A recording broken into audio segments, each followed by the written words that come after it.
Yo, what's going on, guys? Mush back at it with another video. Want to take you guys through some quick updates on Monster Hunter Wilds. Ahead of the game's official release just a week away, we have some details on when you're going to be able to preload the game. We'll talk about that. Before we get into the video, I do want to give you guys a heads up on our good friends over at Green Man Gaming. Look, you can get the game significantly cheaper over there. 16% off for $58.79. That's under the regular $70 price point, and it's even below the previous price point for games, $60, and you won't pay tax either. You'll get a Steam key directly that you'll redeem on Steam, and you'll be good to go. You'll be able to play the game, and you'll be able to preload the game when preloads go live on PC and Steam. The preload will be going live February 25th at 9 p.m. Pacific time globally. On PlayStation 5, it'll be 48 hours prior to the launch of the game in your specific region.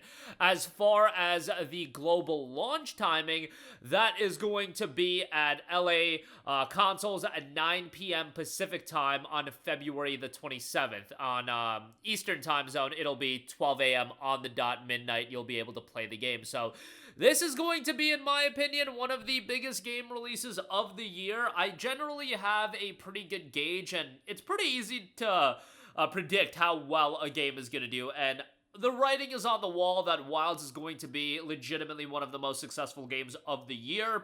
I think as far as Steam concurrent player counts, this game is going to smash the numbers that Monster Hunter World put up. And that's not going to be too difficult given that Monster Hunter World was a delayed release on Steam. Let me actually pull that up for you guys as far as where Monster Hunter World peaked at over on Steam. Because while it was fairly good, it peaked at 334,000 concurrent players, and that's 6.5 years ago.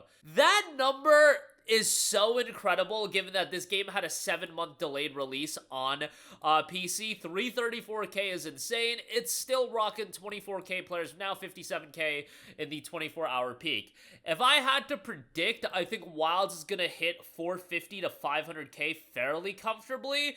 Beyond that, you know, it's hard to predict. You know, well, once you get to the 700,000 range, like that's pretty hard to predict. But I think it'll comfortably get to 450k.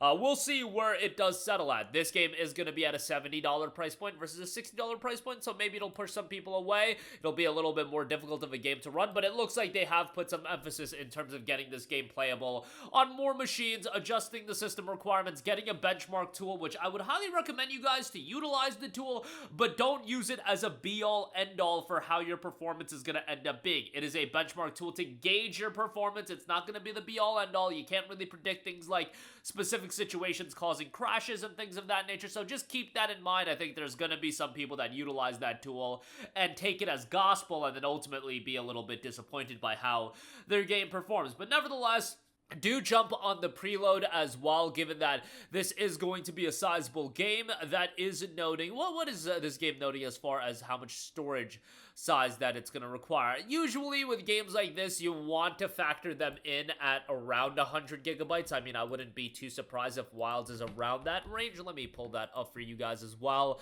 as far as how much storage space the game is going to require. 75 gigabytes, which 75 gigabytes is very much leaning on the smaller side in gaming these days. I actually had a conversation with a buddy of mine who was downloading Avowed, and Avowed was around 70 gigabytes, and he's like, wow, this game is small. And I'm like, that's where we've gotten to. 70 gigabytes are the small games, and yeah, 120 to 150 are the bigger games. So Wilds, you would probably comfortably put it in the smaller range, but this is going to be a game that's going to get significant content updates, so expect that number to grow as well. But preloads will be live on February the 25th. That's 9 p.m. Pacific time. That'll end up being February the 26th at midnight, so just 48 hours before the official launch of the game over here in the East Coast. So keep that in mind, and again, if you do want the game cheaper, the base game is 16% off for $58.79, and they do have the Deluxe Edition and Premium Deluxe Edition over at GMG discounted as well.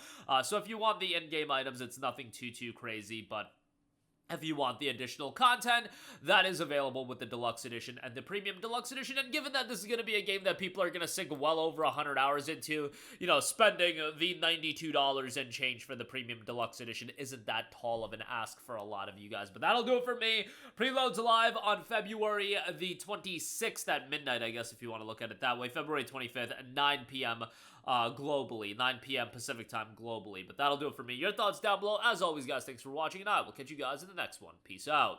Hey, what's going on, guys? Mush here again. Hope you enjoyed the video. As you guys might know, YouTube's notification system is sometimes a little bit wonky, even if you're subscribed to the channel. Maybe you're not abundantly aware that I uploaded a video. To remedy that situation, make sure you hit the bell notification button. This way, whenever I upload a new video, and I try to upload as consistently as possible, you will be notified directly of the upload, and you can watch it as soon as it goes live. I would really appreciate if you guys hit that button so you can stay up to date with all of the content I'm posting. But as always, guys, thanks for watching, and I'll catch you guys in the next one. Peace out.